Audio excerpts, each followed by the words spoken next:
नवी मुंबई महानगरपालिकेमध्ये एकूण 111 नगरसेवक संख्या आहे आणि त्यासाठी आता शिवसेनेच्या माध्यमातून आहे ते मुलाखती सुरू आहेत। तुम्ही पाहता की हे संपूर्णपणे जे उमेदवार आहेत ते शिवसेनेचे उमेदवार आहेत। या ठिकाणी उमेदवारीसाठी आलेले आहेत, मुलाखती देण्यासाठी आलेले आहेत। शिवसेना खासदार त्याचबरोबर शिवसेनेचे उपनेते या ठिकाणी या संपूर्णपणे उमेदवाराचे या मुलाखती घेतल्या जात आहेत। आपण जर सध्या पाहिलं की शिवसेनेत सुद्धा या ठिकाणी मोठ्या प्रमाणामध्ये संख्याबळ आहे, त्यामुळे नवी मुंबईमध्ये भाजपा बरोबर युती करू नये अशा प्रकारची कार्यकर्त्यांची मागणी आहे। आपल्याबरोबर खासदार आहेत, आपण त्यांच्याशी बोलूया। सर, काय म्हणाल, कार्यकर्त्यांची इच्छा आपण पूर्ण करणार का? नाही, अशी कार्यकर्त्यांची काही इच्छा नाही आहे आणि शिवसेनेमध्ये पक्षप्रमुख किंवा तो निर्णय घेतात, आमचे मुख्य नेते निर्णय घेतात, त्याची अंमलबजावणी होते आणि कार्यकर्त्यांची अशी काही इच्छा नसते। प्रत्येकाला वाटत असतं आपण काम करतो, आपल्याला संधी मिळावी, परंतु पक्ष जो निर्णय घेतो त्याची अंमलबजावणी आमचे कार्यकर्ते पदाधिकारी करत असतात। सर, 1 ते 10 वर्ष निवडणुका झालेल्या नाहीत आणि 10 वर्षापूर्वीसुद्धा युती झाली होती, त्यामुळे त्यावेळेससुद्धा कार्यकर्त्यांना सगळ्यांना लढायला मिळालेलं नव्हतं।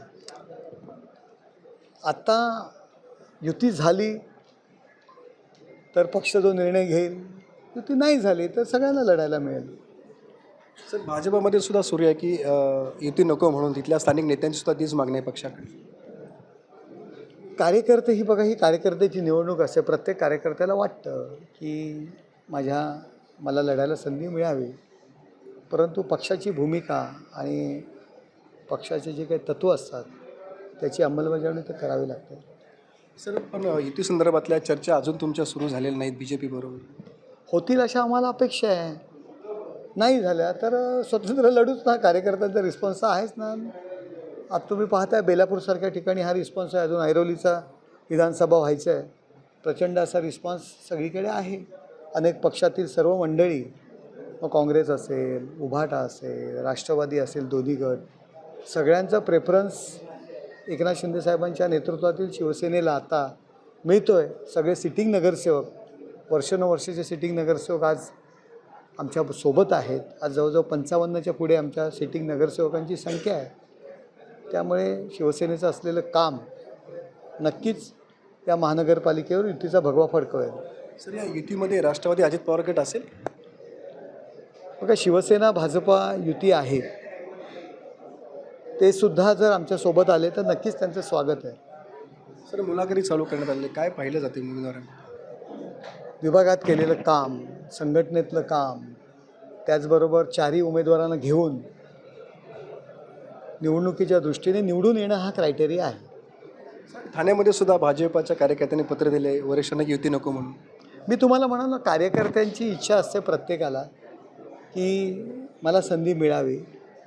जवळजवळ ठाण्यामध्ये सुद्धा 9 वर्षानंतर निवडणुका होत आहेत। मी तुम्हाला म्हणालो की कार्यकर्त्यांना वाटतं, परंतु नागरिक आणि मतदार हा सुद्धा प्रश्न विचारतात की लोकसभेला तुम्ही युती म्हणून येता, विधानसभेला युती म्हणून येता, शेवटी मतदार महत्त्वाचा आहे।